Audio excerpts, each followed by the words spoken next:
going to read Bubba the Cowboy Prince, A Fractured Texas Tale. It's by Helen Ketterman and it's illustrated by James Warhola. It's published by Scholastic. The music is excerpts from Rodeo by Aaron Copland.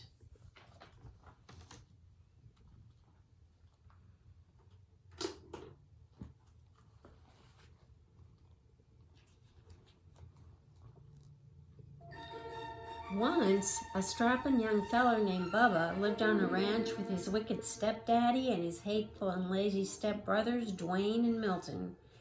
Bubba's stepdaddy spoiled Dwayne and Milton no end, but Bubba worked from sunup to sundown doing the chores of 3 ranch hands. Bubba never complained though. He loved ranching. Dwayne and Milton spent their days sitting on horseback, bossing Bubba around. "Get them doggies along there, Bubba," ordered Dwayne. "Yeah, and watch out for them cow patties," added Milton. "You know how Daddy hates for you to track up the house." Now, Miss Lurleen, who lived down the road a piece, was the prettiest and richest gal in the county. She owned the biggest spread west of the Brazos, and she loved ranching too. But it was lonesome work, and after a while, she decided it was time for some companionship. "I aim to find myself a feller," she said, "one who loves ranching as much as I do, and it wouldn't hurt if he was cute as a cow's ear either." Miss Lorena decided that she was going to throw a ball. She sent invitations to all the ranchers in Texas. Soon the day of the ball arrived. Milton and Dwayne spent all day getting gussied up in their finest studs. Bubba about ran himself ragged waiting on him. "Bubba," shouted Dwayne, "fetch my bolo tie." "Bubba," shouted Milton, "get my boots polished." "Bubba," shouted his wicked stepdaddy, "brush them horses and wash that wagon." By the time Dwayne and Milton and their daddy was ready to go, Bubba was exhausted.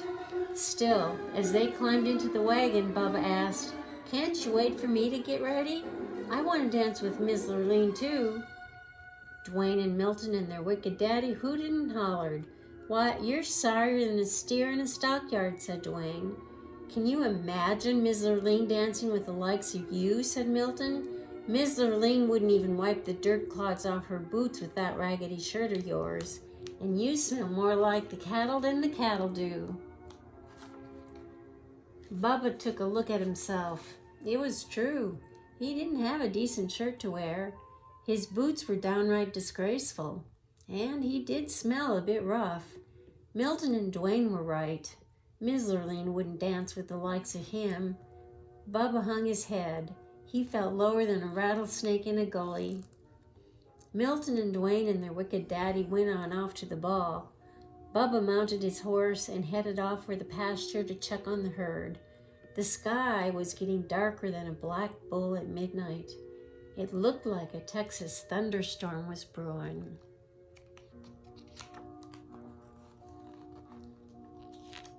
Bubba had just arrived at the cow pasture when a bolt of lightning struck, knocking him off his horse. Bubba was stunned for a moment, but when he picked himself up, he heard a voice. "Go to the ball, Bubba," said the voice. Bubba looked around. No one was there except him and the cows. Now, Bubba figured he'd bonked the bejeebers out of his being, 'cause the voice was coming from a cow. She chewed her cud for a moment and then said, "I'm your fairy god cow, and I can help you go to the ball." Bubba sat up, rubbing his head. "I'd like to go, Miss God Cow, but shoot, I don't have a thing to wear." The fairy god cow swished her tail, and Bubba's raggedy clothes changed into the handsomest cowboy duds he'd ever laid eyes on.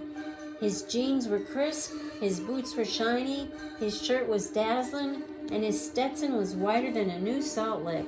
"Why, I look downright purty," said Bubba. The fairy god cow swished her tail again, and a nearby steer turned into the most beautiful white stallion Bubba had ever seen. "Now, you go on off to the ball, Bubba, and have a good time dancing with Miss Lurleen. But you'd best be home by midnight, 'cause that's when the magic runs out." "Yahoo!" shouted Bubba as he jumped on the white horse and galloped off to the ball. When Bubba arrived, the hoedown was in full swing, but every time Ms. Lurleen finished a dance, she yawned. "There goes another $10 Stetson on a 5-cent head," she complained. "Where are all the real cowboys?" By the time it was Bubba's turn to dance with Ms. Lurleen, it was almost midnight. Soon as she saw Bubba, Ms. Lurleen's eyes lit up. "Why, you're cute as a cow's ears," she said. Bubba blushed, then took Ms. Lurleen in his arms and started dancing. Dwayne and Milton turned purple with jealousy. "Who is that dude?" said Dwayne. "I don't recollect seeing him before, but he does look a mite familiar," said Milton. "Do something," said their wicked daddy. "That cowboy is winning Ms. Lurleen's heart."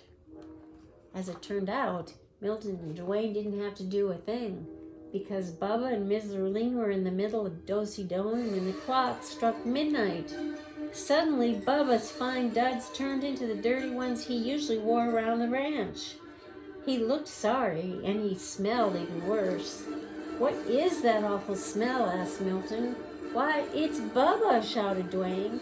Bubba turned 14 shades of red, apologized to Ms. Lurleen, and ran out of the room.